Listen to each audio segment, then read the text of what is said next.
आज का जो आर्टिकल है ना, ये बहुत ही ज्यादा इंपॉर्टेंट है, इसीलिए ध्यान से सुनना। और खाली यूट्यूब से सुनने में नहीं समझ आ पाएगा, इसीलिए प्लीज इसको ध्यान से समझ लीजिए।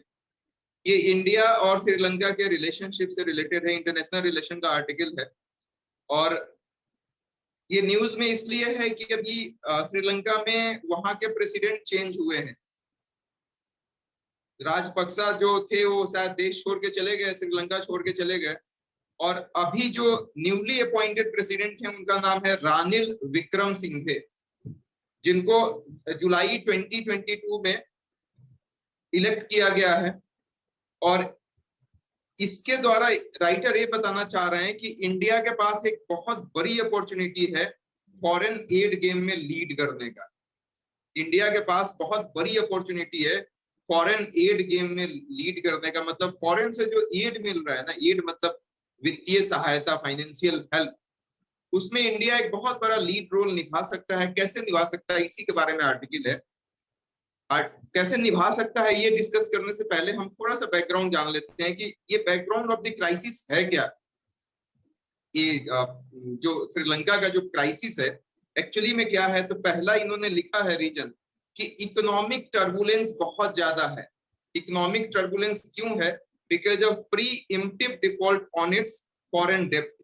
प्री इम्प्टिव डिफॉल्ट का मतलब क्या हुआ? प्री इम्प्टिव का मतलब पहले से ही ये दिवालिया, दिवालिया नहीं तो कहें कि उधार कर्ज में डूबा हुआ। इसीलिए pre emptive default of the ये pre emptive default on its foreign डेब्ट। इसका मतलब ये हुआ कि पहले से ही ये फॉरेन डेब्ट का मतलब कि बाहर की कंट्री से इतना ज्यादा कर्ज लिया है कि उसका इंटरेस्ट भी नहीं चुका पा रहा। तो ये एक क्राइसिस का क्यों नहीं होगा, मतलब एक बहुत बड़ा कारण। तो इकोनॉमिक टर्बुलेंस पहला रीजन ये है कि श्रीलंका का जो इकोनॉमिक टर्बुलेंस है या इकोनॉमिक क्राइसिस है या फाइनेंशियल क्राइसिस है, वो कहीं ना कहीं प्री एम्प्टिव डिफॉल्ट की वजह से हुआ है। प्री एम्प्टिव डिफॉल्ट का मतलब क्या हुआ कि पहले इसने लोन ले रखा है बहुत सारी कंट्री से, including the international organisation IMF और वर्ल्ड बैंक, और आज के डेट में उसको चुका पाने में असमर्थ है। ये पहला रीजन। दूसरा है डेब्ट default and shortage of dollar. मतलब कि डेब्ट डिफॉल्ट तो अभी बता दिया, तो अब जाहिर सी बात है कि किसी भी कंट्री की इकोनॉमी वहां के फॉरेन एक्सचेंज से मेजर किया जाता है।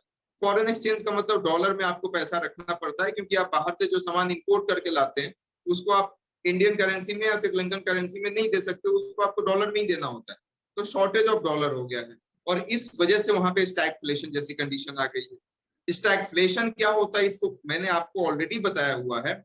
स्टैगफ्लेशन एक ऐसा प्रोसेस है जिसमें इकोनॉमी भी कम हो जाती है, इकोनॉमिक ग्रोथ एकदम कम हो जाता है, और इसके साथ साथ अनएम्प्लॉयमेंट बहुत ज्यादा बढ़ जाता है, या नॉर्मल आप समझिए कि महंगाई बहुत ज्यादा बढ़ जाती है और अनएम्प्लॉयमेंट बढ़ जाता है।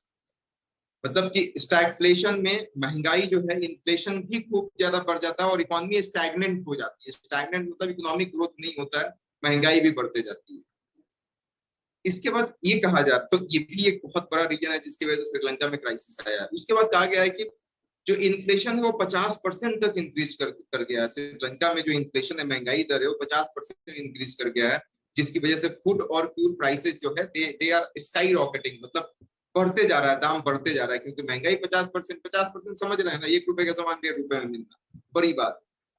इसके बाद श्रीलंका में जो ये इकोनॉमिक क्राइसिस आया, ये सबसे वर्स्ट क्राइसिस है 1948 के बाद। 1948 में श्रीलंका को इंडिपेंडेंस मिला था, उसके बाद का सबसे वर्स्ट क्राइसिस है। और इसमें इसने 3 चीजें और बताया है क्यों क्यों वर्स्ट क्राइसिस है। पहला कि due to tepid recovery from the कोविड-19।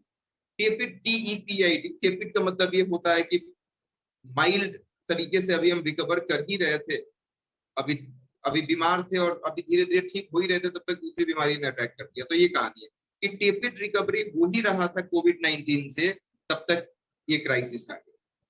दूसरा है कि रसिया और यूक्रेन का जो कॉन्फ्लिक्ट है, इस वजह से भी बहुत सी कंट्री पे इंपैक्ट पड़ा है, श्रीलंका भी उसे अछूता नहीं। ये भी एक रीजन है क्राइसिस का। तीसरा है कि economic mismanagement under the administration of former president Rajapaksa.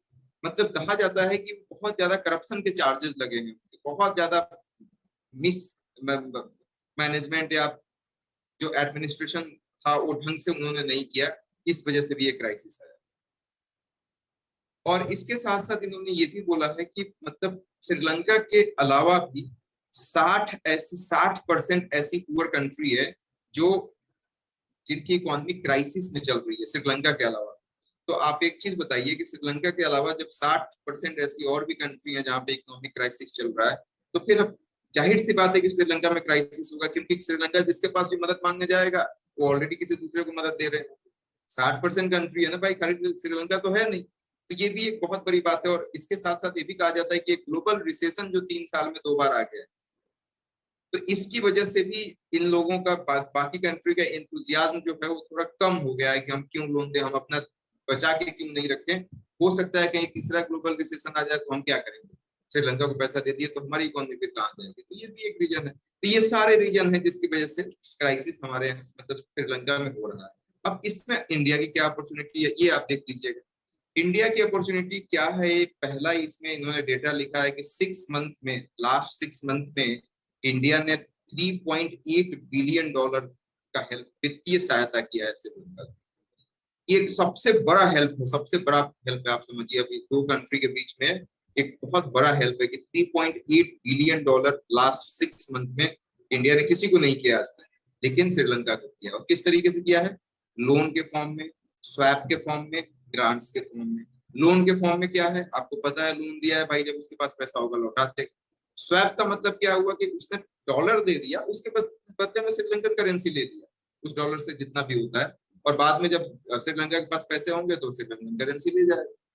और ग्रांट्स का मतलब कि दे दिया है, उसको लेने की कोई जरूरत नहीं, मैं तो ऐसे ही दे दिया, मैंने मतलब 10 रुपए दे दिया तो हम पैसे लेंगे नहीं। तो ग्रांट के रूप में, स्वैप के रूप में और लोन के रूप में ओवरऑल $3.8 बिलियन अभी श्रीलंका को इंडिया ने दिया। ऐसा इसलिए भी इंडिया कर रहा है क्योंकि एक तो ह्यूमैनिटेरियन रिलेशनशिप है भाई, वहां के लोगों को दर्द हो रहा है तो आपको भी दुख होगा, सिंपल सी बात है। इसके साथ साथ मतलब वहां की इकोनॉमी को स्टेबलाइज करना, यदि श्रीलंका आज के मतलब ये कहते हैं ना इंग्लिश में कहावत है कि a friend in need is a friend in deed.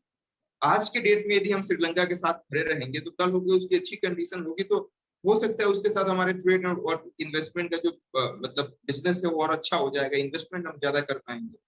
और रीजन में आपको बता रहा हूँ, जिससे श्रीलंका आप मैप में देखेंगे तो तमिलनाडु के आसपास मतलब बॉर्डर लगता है वहां, तो बहुत सारे तमिलियन श्रीलंका में भी।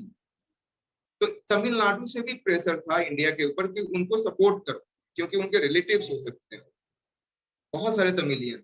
एक और रीजन ये है कि मान लीजिए वहां पे कुछ दिक्कत होती है तो वहां से बहुत सारे मैसिव स्केल में लोग माइग्रेट कर जाएंगे, रिफ्यूजी आ जाएंगे आपके, तो वो आपके ऊपर ही बर्डन आने वाला है। तो वहां पे ठीक रखिएगा तो रिफ्यूजी नहीं है। हो सकता है वहां से इनफ्रिंज एलिमेंट भी आ जाए, बदमाश आ जाए, उग्रवादी आ जाए, वो आपकी कंट्री में भी अटैक कर सकते हैं। तो इस वजह से भी इंडिया को बहुत जरूरी है, और इंडिया के लिए एक अपॉर्चुनिटी है कि श्रीलंका को हम सपोर्ट करें। इसके बाद countering the Chinese influence, China अभी तक बहुत जबरदस्त तरीके से वहां पे इंफ्रास्ट्रक्चर क्रिएट कर रहा था राजपक्सा के साथ, और कहा जाता है कि वो सारी चीजें अब अंडर स्क्रूटनी आ गई है, कि उसमें कहीं ना कहीं घपलेबाजी थी, कहीं ना कहीं करप्शन था, राजपक्सा के साथ कोई एग्रीमेंट था, तो उस पर प्रॉपर चेक हो रहा है। और अब चाइना नहीं चाहता है श्रीलंका को खुल के सपोर्ट करना। इसका रीजन 2 है, मैं बताऊंगा अभी। बट अभी इस चाइना के इन्फ्लुएंस को कम करने के लिए, क्योंकि चाइना का बहुत ज्यादा इन्फ्लुएंस बढ़ते जा रहा था, अभी यदि हमारे पाले में गेंद आया है तो हमको जबरदस्त तरीके से मारना पड़ेगा, कि हम मतलब उस अपॉर्चुनिटी को हमको फायदा उठाना पड़ेगा कि अब चाइना उसके करीब नहीं है। और चाइना करीब नहीं है, इसके 2 रीजन है। पहला कि चाइना ऑलरेडी उसको बहुत ज्यादा, चाइना उस टाइप का देश है जैसे एक नहीं होता है गांव में जाइए तो एक कर्ज देने वाला आदमी होता है, तो कर्ज देता है और खूब ज्यादा इंटरेस्ट उस पर चक्रवृद्धि ब्याज लगाता है, कंपाउंड इंटरेस्ट लगाते जाए, तो पता चलेगा कि मतलब मेरी माँ बताती है मेरे पापा के बारे में कि पापा को 10 रुपए किसी से उधार लिया था मेरे दादाजी ने और पता नहीं किसने, तो उसका मतलब सूद बढ़ते बढ़ते 200 300 500 700 रुपए हो जाता था। 10 रुपए मतलब मूल है, तो मूलधन 10 रुपए, प्रिंसिपल 10 रुपीज है, और कंपाउंड इंटरेस्ट 400 500 तक हो जाता है। तो उस टाइप का चाइना है कि चाइना बहुत हार्श कंडीशन में लोन देता है, और ऑलरेडी बहुत हार्श कंडीशन में लोन दे दिया है चाइना, और दोबारा देगा। तो चाइना के लोग इस बात को पसंद नहीं करेंगे। दूसरी बात, कि यदि चाइना को दे दिया तो 60% और भी कंट्री तो बीजिंग से उम्मीद लगाए हुए हैं कि भाई हमको भी दे दो, हमको भी दे दो। चाइना किसको किसको देगा? चाइना उस पैसे से चाहता है कि ये यूएसए को टैकल करे, क्योंकि वो ये सुपर पावर बनना चाहता है, तो अपनी इमेज को खराब नहीं करना चाहता। इसी वजह से चाइना जो है वो अभी नहीं देगा लोन, मेरे हिसाब से नहीं देगा, और इतना ज्यादा उम्मीद श्रीलंका को नहीं। तो ये सब चीजें हैं जो इंडिया के लिए बहुत बहुत बड़ा एक अपॉर्चुनिटी साबित होगा। अब ये कहा जा रहा है कि सजेशंस क्या क्या दे सकते हैं, मतलब इसमें क्या स्टेप्स लिया जा सकता है। तो पहला तो इन्होंने ये बोला है कि national consensus on IMF programme. मतलब एक छोटा सा कहानी बता रहा हूँ, जब ये मनमोहन सिंह गए थे ना दोबारा लोन लेने 1991 में फाइनेंस मिनिस्टर, और उस समय प्राइम मिनिस्टर से पीवी नरसिम्हा राव, तो हम ऑलरेडी हमारी हालत भी श्रीलंका की तरह ही, उससे भी खराब थी सब कुछ समझ लीजिए, या वैसा ही था। तो आईएमएफ ने बोला कि भाई हम आपको ऑलरेडी इतना लोन दे दिए हैं, अब दोबारा आप लोन मांगने आए हैं तो आप किस कंडीशन में लौटाएंगे कैसे? हम आपको कुछ ट्रिक बता रहे हैं, वो आप यदि फॉलो अप कर लेते हैं तो हम आपको पैसा दे देंगे। तो मनमोहन सिंह जी ने बोला बताइए, तो उन्होंने बताया एलपीजी की लगा दीजिए आप, लिबरलाइजेशन, प्राइवेटाइजेशन, ग्लोबलाइजेशन, अपनी बाउंड्री को थोड़ा रिस्ट्रिक्ट, जो बाउंड्री है उसको थोड़ा कम रिस्ट्रिक्ट रखिए, मतलब ओपन कर दीजिए कि सारी कंट्री के लोग आए इन्वेस्टमेंट करें, आप एक्सपोर्ट इंपोर्ट काफी इजी हो जाए। मनमोहन सिंह जी ने ऐसा ही किया, और वैसा ही किया, उसके बाद हमारी इकोनॉमी जो बनी और पैसा भी लौटा दिया, और बहुत फायदा हुआ उससे। तो ये national consensus on IMF programme का मतलब ये है कि आईएमएफ के साथ कोई डील करे दोबारा श्रीलंका जाके, और आईएमएफ जो कहता है कि भैया ऐसे कर लो, उस तरीके से श्रीलंका कर ले। इंडिया को भी इसी तरीके से किया, और इंडिया नो डाउट बहुत बढ़िया इकोनॉमी हुई, पैसा भी लौटा दिया गया। दूसरा, एंटी करप्शन पॉलिसी अपनाने की जरूरत है श्रीलंका को। एंटी करप्शन मतलब देखिए, करप्शन की वजह से ये सारी चीजें हुई प्रीवियस गवर्नमेंट, तो अब उस पॉलिसी को और ज्यादा दुरुस्त करने की जरूरत है। नेक्स्ट है reset foreign policy. Foreign policy को रीसेट करने की जरूरत है, मतलब कि उसको एक न्यूट्रल डायरेक्शन में मूव कराइए। ये नहीं किसी चीज को लेकर बाइस हो जाए कि चाइना ही सब कुछ है या यूएसए ही सब कुछ है, एक न्यूट्रल डायरेक्शन में मूव कीजिए, वो ज्यादा बेटर है। और इसके बाद चाइना को भी, ये श्रीलंका को भी अपनी इकोनॉमी बहुत ज्यादा ओपन रखना पड़ेगा, मतलब एक स्ट्रक्चरल रिफॉर्म की बात कही गई है। तो इस स्ट्रक्चरल रिफॉर्म कैसे करेंगे? मतलब ट्रेड बैरियर को खत्म कर दीजिए, एक्सपोर्ट इंपोर्ट पे कटिंग रेड टेपिज्म को खत्म करके। उसके बाद जो पीएसयू है, पब्लिक सेक्टर अंडरटेकिंग्स, जिसमें इन्होंने लिखा है सीलोन पेट्रोलियम कॉर्पोरेशन या श्रीलंका एयरलाइंस, इन सबको प्राइवेटाइज कर दो। इंडिया ने भी तो वही किया, पीएसयू जो लॉस में चल रहा था उसको प्राइवेटाइज कर दिया। तो ये सारे स्टेप्स यदि हम ले लेते हैं तो डेफिनेटली श्रीलंका आने वाले 3 साल में अपने नॉर्मल कंडीशन में आ जाएगा, और इंडिया की एक बहुत बड़ी भूमिका होगी इस बाइलेटरल एग्रीमेंट में, रीजनल कोऑपरेशन में, और इसका फायदा हमें लॉन्ग टर्म दिखेगा। आर्टिकल यहीं पे खत्म हो। Thank you.